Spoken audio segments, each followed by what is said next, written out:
Listeners, think about the most important leadership lessons. What if they didn't come from a boardroom, from a bestseller, or a business school? What if they came from grief rooms, disaster sites, and moments where the only thing that mattered was showing up with your whole self? Well, today we are going to sit with a guest who has lived those rooms and walked away with something rare. What's that? Clarity. Let's go and explore.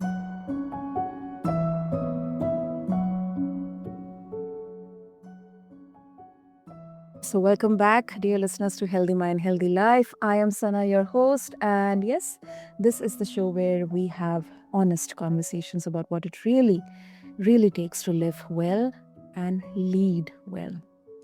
And let me introduce my guest to all of you. So, he's a funeral director turned disaster responder turned entrepreneur who was called to testify before the United States Senate on funeral ethics, and whose book, Lead by Legendary Example, is exactly what it sounds like: leadership from the inside out.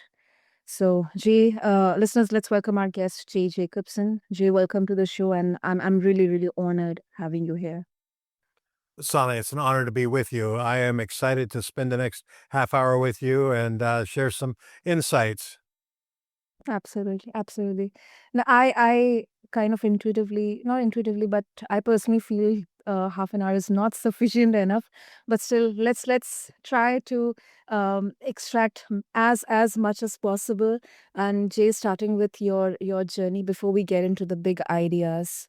I mean, this is very interesting. You have worked in spaces most people never enter. Um, I would love to know, our listeners would love to know, what was it about those spaces, emotionally heavy, there's grief, crisis, high pressure that actually shaped you as a person before they ever shaped you as a leader? It's interesting because as a funeral director, we live at the junction of families in crisis, families in grief, and making that connection with them and having those critical conversations, having to be fully present and understanding the spoken word as well as the things that are not being said in the room. And so every one Mm, of those conversations with a grieving family mm, becomes training ground in terms of true presence and really being in the moment, and being there for people in need and in crisis. hmm, hmm. Yeah, that makes sense, and I think if we take this in the leadership context, I think we talk more around vision, execution, hitting targets, decisiveness. But then, I think your experience, Jay, honestly, it kind of gives a very different perspective, especially towards leadership. Yep. But before trying to understand, yeah, go ahead, Jay, go ahead. We look at leadership from a completely different context than a lot of Mm, corporate America. We look at it in terms of the human connection versus the outcomes of corporate America or corporate wherever in the world you are. We look at things like being present and having integrity and understanding the vision of the long game and what we ultimately want to do. We approach it from more of a servant leadership perspective where we're walking alongside those that are helping us obtain our goals and helping us obtain the outcomes for the families we serve.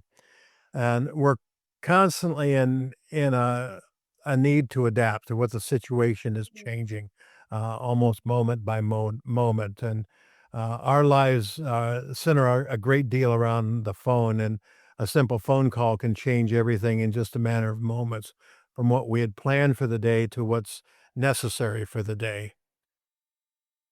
mm, no, that makes sense. That makes And then sense. we look at the development of those leadership skills not a course, but as a lifetime practice. Those are things that are cultivated from a very early on.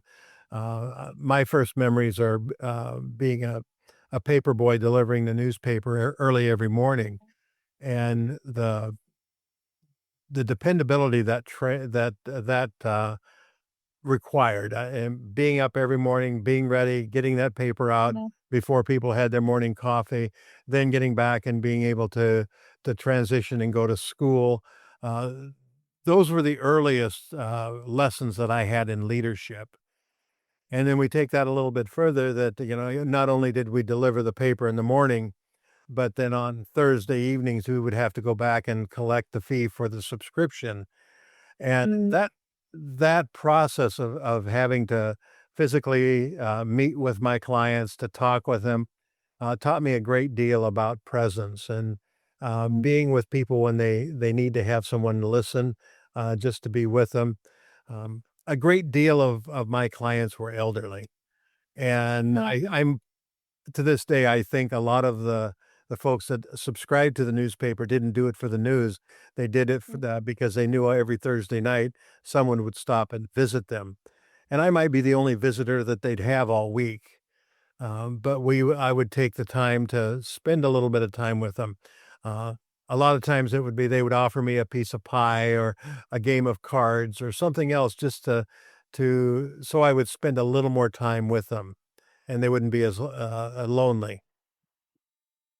Yeah. And I think uh, that's kind of it's comforting, and at the same time I feel a sigh of relief because no matter how hard we see the business world out there, when we have people in there, um it's about emotions, admit it or not, it's about emotions, it's about empathy, and it's the way, the tone, your words, how you're communicating, how, I mean, in fact, your body language, because I think that is something many of the business owners, they would probably not consider vital enough to think about, or to kind of learn. Exactly the right point. Uh, when we start looking at what the workforce in the next 20 to 40 years is going to need, it's going to need people with those personnel skills to be able to connect with others.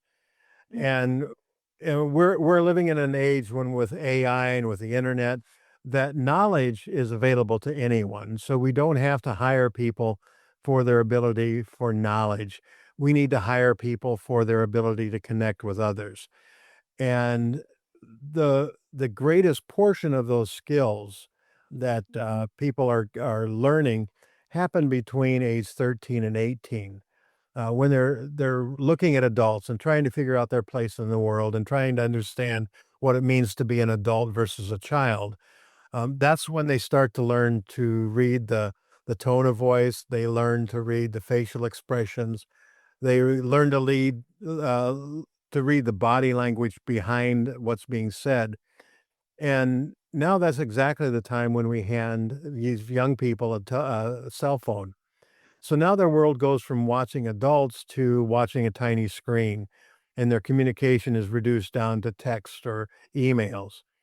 And so they lose that opportunity as they're growing to naturally or organically learn that skill of reading people's expressions.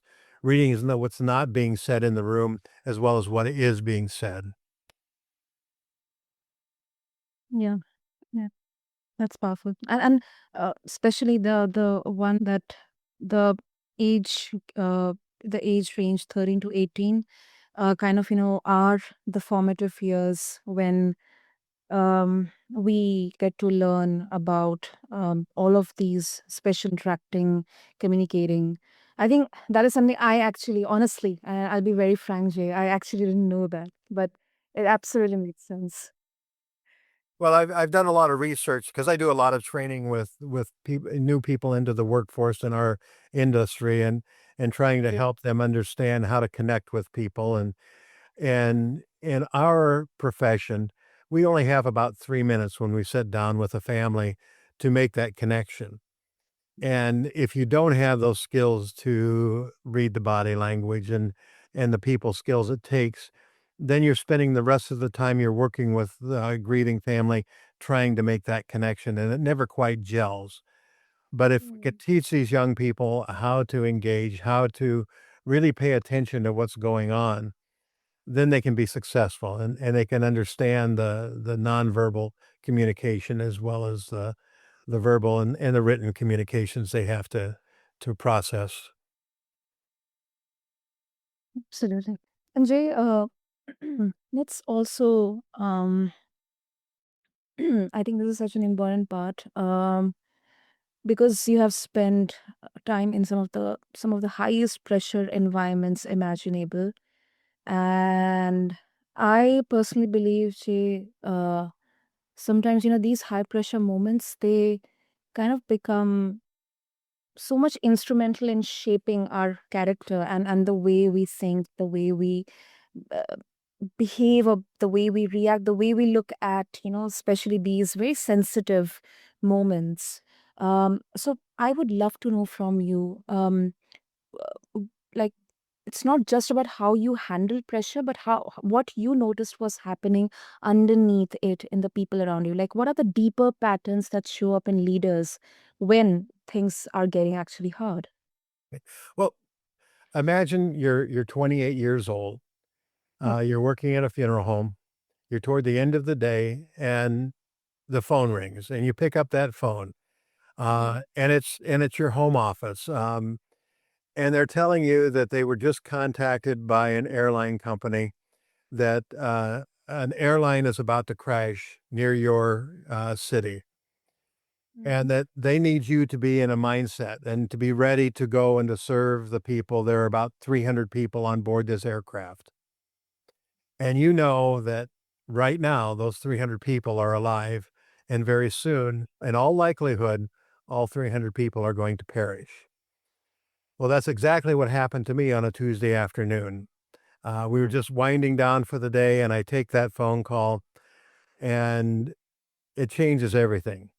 You start thinking about the lives that are gonna be affected, not only the lives that are gonna be lost, but those survivors back home that have no idea that their world is about to be turned upside down. mm, You think about the investigators that are gonna have to come and investigate the crash site. You think about the volunteers that are going to have to step up and help process everything to assist those that are taking care of those who don't make it. And that was a very real scenario that we had. We had a United Flight 232 that crashed in Sioux City, Iowa, mhm. and 185 people of that 300 people on board miraculously survived, but we were charged with caring for the other 112 that did not. And so as we arrived on the scene and just watching 150 different funeral directors converge on one area and the leadership that rises to the top, people that have spent their whole lives living in leadership, living the principles of being available and understanding the logistics of the long game, uh, come into that moment and rise to the surface and help get things organized and help get things done in a way that is professional, that's caring, that honors those that didn't make it. To be part of that team and to be part of that leadership that organized and executed the plan to care for those 112 people and return them back to their families was an eye-opening experience. We were in a situation that was completely foreign to all of our normal day-to-day lives.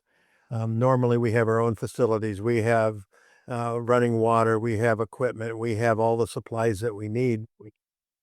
And all of a sudden, we're having to set up, basically, a funeral home and embalming suites inside of an airport hangar that has no running water, that has none of the equipment or the supplies that we need, and to, secure all of those things and get them on site and find a way to process through even though we don't have everything we need, was where you see real leadership come to the forefront. Exactly. Exactly. And I think in those moments, it can be very, very challenging to manage your own emotions because sometimes because you are kind of managing everything in there. You're managing the situation, you are responsible for honoring the souls of the lost lives. You are also managing logistics, you're doing everything. You have a team as well. I think it's kind of the real test of one's character and of course leadership as well. Yeah, and funeral directors on a daily basis, we step up to that kind of pressure on a smaller scale. We put aside all of our own personal feelings because many times in our hometowns, we're burying our friends, we're burying our neighbors, even family members. And Mm. for the moment, when we're sitting with the family and helping them walk through this process, we have to put aside our own grief. We have to wait and grieve privately later, without the benefit of the support system that we're helping the very families create and surround them around, um, to be there when they need support, whether it be through a visitation or a memorial service or a funeral service. Uh, we provide that mechanism. But when it comes to the funeral director, that mechanism isn't there after the fact. We have to process that alone. We have to process it in our own way. And after the air disaster in Sioux City, it changed a lot of us. I came back, I was not able to reengage with, my family, to reengage with my profession, or my community for quite some time. So, I had to process through all of that to get my head back on and be able to step back into life, so to speak. But through my faith, through my family, and through some very good friends, I was able to do that and reengage and reenter into the profession that I love so much. Absolutely. Yeah, that's really commendable, Jay, honestly. And let's talk about your book as well. Your book, your work, it point toward something you call leading by legendary example. I love that phrase, honestly, Jay, because this is not about perfection, but I think it is something about you actually live. So, what does it look like as a Well, daily practice? one of the pillars that is an essential part of leading is mentorship, and Mm, that goes beyond just leading somebody. It's a matter of training their mind, helping them to understand the importance of the work that they do, the importance of the other pillars of integrity and presence and vision, adaptability. Those things are so important.